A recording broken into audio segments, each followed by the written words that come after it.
अगर आपने नात खानों की तसल्लियों से ये नतीजा खस कर लिया है कि जो मर्जी करते चले जाओ, हम रसूलुल्लाह के, जन्नत रसूलुल्लाह की, मैदान माशर में पहुंचेंगे, फरिश्ते कहेंगे कौन है भाई, सुन्नी है? जी नहीं सुन्नी हो, बस आ जाओ, जो कुछ किया कोई बात नहीं, तुमने चर्स पी, जिना किया, कुछ भी, सुन्नी है ना, सीधा जन्नत में चला जाओ, जन्नत तो तुम्हारा इंतजार कर रही है। अगर ये ख्वाब आपको दिखाए गए हैं तो खुदारा मुफ्ती मुनीबर रवान साहब के इस कौल पर अमल कर ले। एक जगह बयान चल रहा था, प्रोग्राम था, मुफ्ती साहब भी थे, मैं बैठा हुआ था, नात खान वो पहुंचा रहा था लोगों को इधर से उधर 2 मिनट में, जो हमारे अक्सर नात खानों की आदत होती है, कोई बैठा हो तो भाई नाराज ना हो।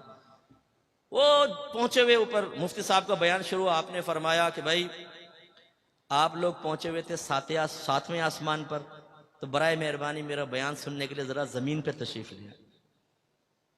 तो हमारे सुन्नियों का ये मामला है, हमारे लड़के चर्स पिए, मवाली हों, नमाज पढ़े ना पढ़ें, पूरी रात नातिया महफिल में बैठे, फजर का वक्त आए तो घर में चले जाएं, जमात छोड़ दें, नमाज फर्ज तर्क कर दें, जमात वाजिब नमाज फर्ज, वो फिक्र नहीं है, पूरी रात नात खानी में बैठे, और यकीन क्या दिलाया जाए, तुम सरकार की मोहब्बत में आए हो। जो सरकार की मोहब्बत में आता है सरकार उसे प्यार से देखते हैं, और जिसे सरकार प्यार से देखें क्या वो जहन्नम में जाएगा?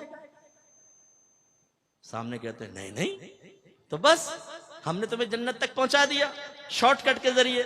ये ख्वामका तालीम हासिल कर रहे हैं, ये नमाज पढ़ रहे हैं, ये रोजा रख रहे हैं, ये गुनाह से बच रहे हैं, ये बेचारों को तो पता नहीं। नात खान के पास एक अजीम शॉर्टकट, 1 मिनट में आपको सीधा जन्नत का रास्ता दिखाकर, फरिश्ते भी कहेंगे कहां गया वो, नात खान के दामन में वो छुपकर सीधा जन्नतुल फिरदौस के आला मकाम पर वहां बैठ के हूरों के साथ चाय पी रहा है 2 मिनट में। भाई इस ख्वाब की दुनिया से बाहर निकल आए। आप पे और मुझसे बड़े सहाबा किराम आशिक रसूल थे, उनकी कोई एक मिसाल ऐसी बताएं कि उन्होंने नबी करीम के फरमान सुनने के बाद एक कान से सुना, दूसरे कान से निकाला, और उन्होंने ये अर्ज किया हो माज़अल्लाह कि आपका बनाया हुआ मायार ठीक है, या आप अपने पास रखें, लेकिन हम ये कहते हैं कि आपकी मोहब्बत हमें जन्नत तक पहुंचाएगी, लिहाजा इन तकल्लुफात की जरूरत नहीं, हम वैसे जन्नत में पहुंच जाएंगे। है कोई साहबी ऐसा? नहीं। वो इश्क में कामिल व अकमल थे, तो किस वजह से थे कि उन्होंने नबी करीम की इताअत की।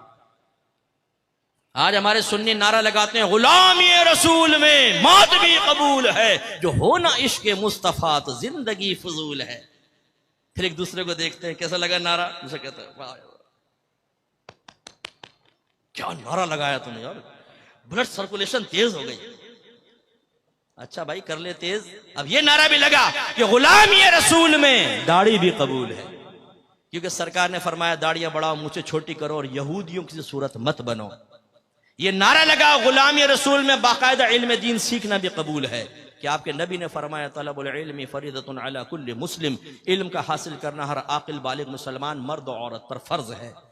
अपने घर वालों को नेकी का हुक्म दें, बुराई से रोकें, क्योंकि अल्लाह ने फरमाया वअमुर अहलका बिस्सलाति वस्तबिर अलैहा ला नसअलुका रिज़्क़न नहनु नरज़ुकुक। अपने घर वालों को नमाज का हुक्म दे और खुद भी उस पर साबित कदम रहे। हम तुमसे रिज्क का सवाल नहीं करते, रिज्क तो हम तुम्हें अता फरमाएंगे। या अय्युहल्लज़ीना आमनू क़ू अनफुसकुम व अहलिकुम नारा वक़ूदुहा अन्नासु वल हिजारा। वो मैंने आयत पहले भी आपको सुना। तो करें अपने घर वालों की इस्लाह। बीवी पड़ी फजर में खर्राटे ले रही है, शर्म हया नहीं है कि बीवी को उठाओ। जवान बेटा पड़ा सो रहा है, ये नहीं कि लात मार के उठाए कमबख्त उठ। हाँ, अगर गवर्नमेंट ऑफ पाकिस्तान ये ऐलान कर दे जो फजर की नमाज बाजमात अदा करेगा उसको 5000 रुपए मिलेंगे, यही अब्बा होगा, यही थका हारा बेटा, यही जुल्फों की असीर बनाने वाली लैला।